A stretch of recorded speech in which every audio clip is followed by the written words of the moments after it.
bang gusto niya? Ganyan talaga ang galit, Edgy.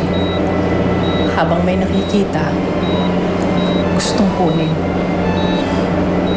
Mare, wag na wag mong ibibigay ang pera mo, ha? Paano pag naghiwalay na kayo? Ha? Ano pa mapupunta sa'yo? Wala na! Edgy, kung kapalit naman ng mga anak ko, ayos lang sa akin. Ayoko naman na makita pa nila yung kaguluhan namin na asawa ko. Kawawa lang sila. Anak, walang hiya ang asawa mo. Anong nakita mo sa kanya? Naiintindihan ko sa'yo, Kevin, na nakilala at pinakasalan ko. Iba na siya.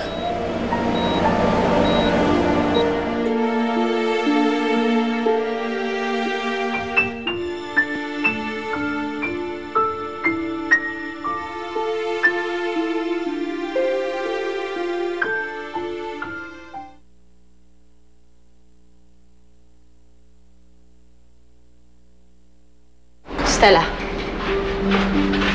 pwede ba tayo mag-usap? Wala na tayong dapat pag-usapan. Stella, sandali. Sabi mo sa akin ayaw mo na kay Kevin. Sabi mo lalayuan mo siya. Pero anong ginawa mo? Tinangay mo na nga ang asawa ko, pati ba naman mga anak ko sinama niyo pa? Stella, what can I do? Ayaw na talaga sa'yo ni Kevin. He wants to be with me at gusto niyang makasama ang mga anak niya. Alam mo, dapat kasi tinanggap mo na lang ang lahat. Hindi na siguro nangyari to. Ang daling sabihin, no? Ang daling sabihin para sa'yo. Dahil hindi mo naman alam kung ano nararamdaman ko eh. Hindi mo alam kung gaano kasakit na ang sarili kong best friend inagaw sa akin ng pamilya ko. Mel, kung sa'yo nangyari, kung ikaw nasa posisyon ko, papayag ka ba na basta-basta mangyari yan sa'yo? Oo.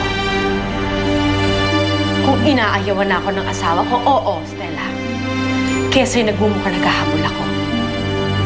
Ipapaubaya ko na lang siya sa taong mahal niya at sa nagmamahal sa kanya.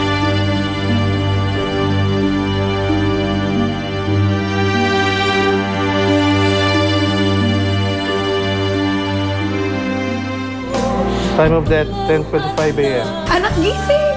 Anak, di ba sabi mo magka-camping mo tayo, anak? Anak, gising! Anak, gising! Wala na si Shelby. Oh. Hindi ako nakapaghanda. Naiiwan na pala niya ako. Kukunin ko ang bangkay ng anak ko sa kanya. Nasaan na yung anak ko? Saan niya siya dinala? Kinuha po siya nung daddy daw po ng pasyente. Ano? What? Ayoko makita yung Stella na yun dahil malaki pa ang kasalanan niya sa akin. Quits lang kayo. May kasalanan ka din sa kanya. Or should I say tayo?